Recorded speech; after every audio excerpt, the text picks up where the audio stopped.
বিদেশে শ্রমিক প্রেরণে নানাবিধ অনিয়ম ও জালিয়াতির সাথে জড়িত থাকার অভিযোগে ২৩৭ রিক্রুটিং এজেন্সির কার্যক্রম বন্ধ রেখেছে জনশক্তি কর্মসংস্থান ও প্রশিক্ষণ ব্যুরো। তবে রিক্রুটিং এজেন্সির মালিকদের কেউ কেউ বলছেন, শুধু বিদেশে কর্মী প্রেরণে অনিয়ম করার জন্য নয়, মালিকানা সমস্যার সমাধান না হওয়ার কারণেও অনেক রিক্রুটিং এজেন্সির লাইসেন্স নবায়ন করা যাচ্ছে না। বিএমইডির পরিসংখ্যান ঘেটে দেখা গেছে, বিদেশে শ্রমিক পাঠাতে বৈধ রিক্রুটিং এজেন্সি রয়েছে ২,২৪৬টি। এর মধ্যে শ্রমিক প্রেরণের সাথে নানা অনিয়ম, দুর্নীতি ও জালিয়াতির অভিযোগ জমা পড়ে বিএমইডিতে।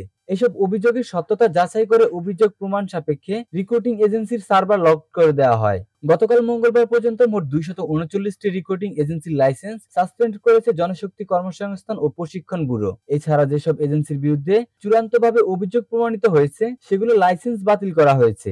এমন বাতিল হওয়া লাইসেন্সের সংখ্যা ১২৬টি। পরবর্তীতে স্থগিত ও বাতিল হওয়া লাইসেন্স মালিকদের কেউ কেউ আদালতে শরণাপন্ন হন।